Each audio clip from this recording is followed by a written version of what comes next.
across black ice and snow at 68 miles per hour in a new 2017 Mercedes-Benz GLS as the sharp peaks of the Obergurgelhauptgürtel Austrian Alps stare down at us silently from one sheer vertical mile above.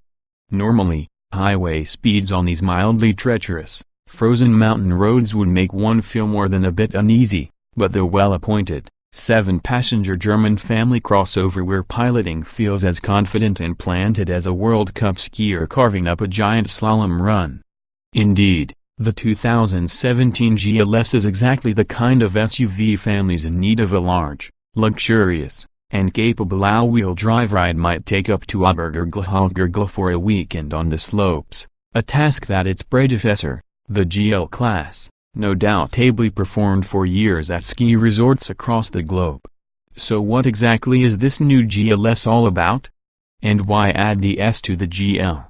Given its ever-burgeoning product portfolio, the folks in Stuttgart decided a little order to the naming strategy was in order. Gone are the GLK, ML, and GL monikers. Now, all SUVs start with GL and add a suffix that corresponds to the class size. Benz's smallest ute, the GLA, gets the A from the Not for America class, while the next size up, the class-based GLK, is now the GLC. The ML was built on the A-class architecture and has been reborn the GLE. Confused yet?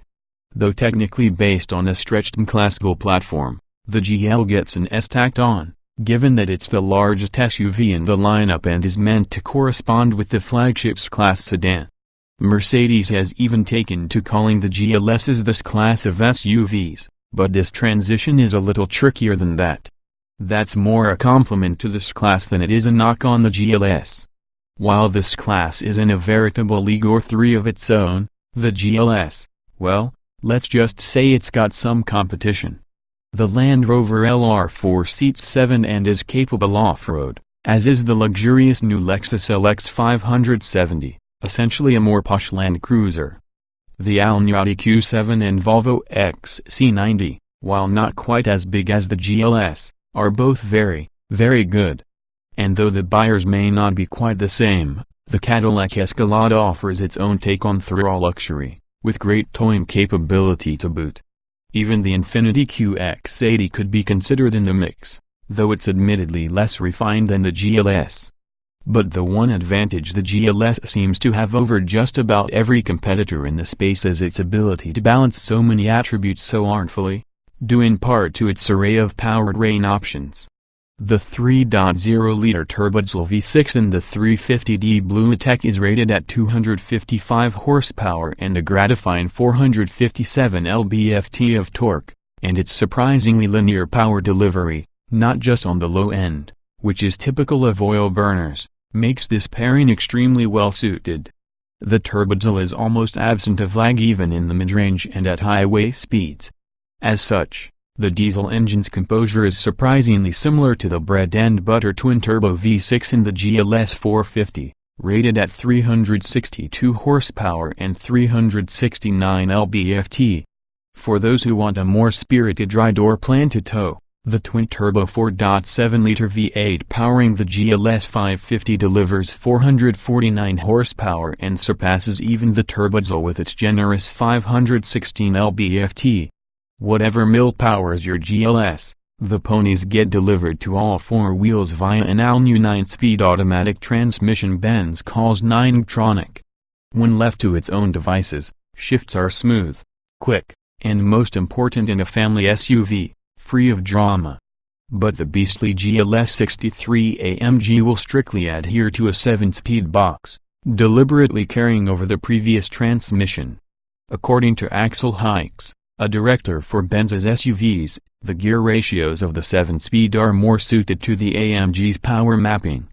The GLS 63 AMG continues to use AMG's twin-turbo 5.5-liter V8, good for 577 horsepower and 561 lb-ft.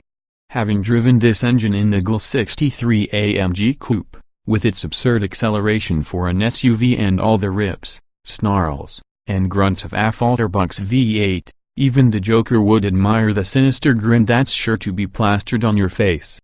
But Powertrain engineering isn't the only new trick in the GLS bag. Snaking our way from Innsbruck to the Austrian hills, like modern-day Von Trapps, we notice a few other things. For one, the GLS handles a lot more like a car than a big and burly 7-passenger SUV. Steering is light but direct and linear. Additionally, the brakes are well weighted, from gentle slowing to panic stop testing. Passengers aren't thrown forward, and the nose doesn't dive under hard braking. The GLS is also shockingly quiet at speed, with barely noticeable wind and road noise and only the desirable engine notes entering the cabin on harder acceleration. As night begins to fall, we pass through one ski town after another. Near Sodden, it's completely dark, with the moon's bright crescent hanging low above the panoramic sunroof. Looking out, it appears the après-ski bars are just warming up for a long season ahead, if the snow cooperates. But it's in the slow crawl through these quaint villages that we really take our time looking out, and it is only then that we appreciate how good the outward visibility is.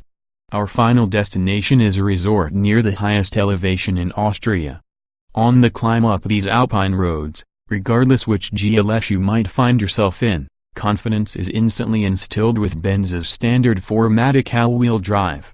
A handy dial on the center console lets drivers easily toggle between driving modes, including comfort, slippery, sport, individual, and off-road. An optional off-road engineering package adds a 6th setting, Off-Road Plus. Here a lower-range gearbox and center differential lock can help you get into, and out of, some trickier terrain. The wondrous Airmatic air suspension can raise the height more than 3 inches to offer clearance of more than a foot, and Mercedes says the GLS can ford water up to 23 inches in depth. But in a place like Los Angeles, you're likely to see it fording little more than a Whole Foods parking lot. For those buyers, it's the updated, sharper looks of the GLS that will be more appreciated on a daily basis. Mercedes says all of the sheet metal from the A-pillar forward is new compared to the outgoing GL. The grille has been revised, the LED headlights are new, and some minor work in the rear bumper and taillights round things out. The optional 21-inch AMG wheels add presence if you can spring for them. Overall, it's not a dramatic departure from the previous model, but it's as if you were to suddenly switch to viewing the GLS in high-def resolution. It appears crisper and sharper to the eyes. Inside, much of what we loved about the GL has carried over. The well-bolstered, supportive seats of the GLS where at the wheel are draped in available Designo Nappa leather. The 3-spoke steering wheel is sporty and falls nicely to hand. The 8-inch media screen, somewhat like an iPad mini, is situated above all on the center stack. Climate controls are intuitive, and the familiar Mercedes touchpad and scroll wheel give drivers options on how to interact with the MMI. And there are luxurious touches that include illuminated cup holders at night and backlit, easy tread buttons. With all rows up, there's just 16 cubic feet of cargo room, but that expands to almost 50 cubic feet with the 5050 split third row down. With both rows flat, you can benefit from a total of 93.8 cubic feet. The GLS comes with several standard Mercedes-Benz safety features including pre-safe, attention assist, a backup camera, and those we expect, such as electronic stability control, and a bevy of airbags. You can add optional features such as active blind spot assist, lane keeping assistance, and others. Mercedes hasn't released pricing for the GLS, but we expect figures to come in just north of last year's GL models. The GLS 350D and GLS 450 should start in the neighborhood of $67,000, while the GLS 550 is expected to start in the low to mid-$90,000 range. When the top-of-the-line GLS 63 AMG arrives, you can expect to add about another $30,000 to that. The 2017 Mercedes-Benz GLS has received a new moniker, an all-new 9-speed automatic transmission, a sharper aesthetic, and with it, more appeal than ever. With the choice of a turbodiesel, 2 distinct gasoline-powered models, and an AMG performance variant, there's something for everyone. Factor in nimble handling, a bevy of intuitive and accessible technology, and a high standard of luxury across the range, and the GLS is a must-consider for anyone shopping the thrill luxury SUV segment. In the meantime, we'll make sure the skiers aren't the only ones hogging all the powder runs.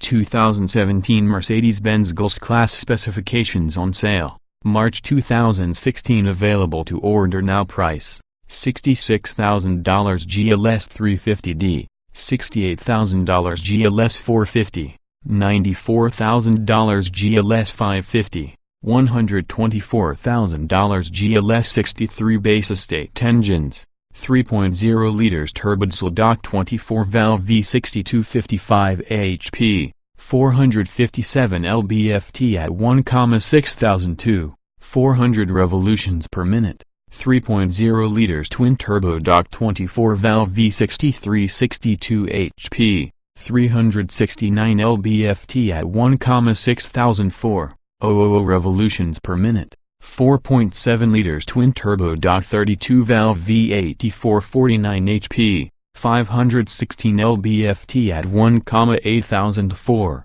000 revolutions per minute, 5.5 liters twin-turbo 32-valve V8 577 HP, 561 lb-ft at 1,7505, 250 revolutions per minute. Transmissions, 9-speed automatic, 7-speed automatic GLS 63 only. Layout, 4-door, 7-passenger, front engine, AWD SUV. Fuel mileage, 14,201,827 miles per gallon. Estate LXWXH, 202.0 by 76.1 by 72.8 in wheelbase, 121.1 in weight, 5,6505, 950 pounds. Estate 060 miles per hour, 67.3 seconds. Estate top speed, 130,155 miles per hour. Estate show more.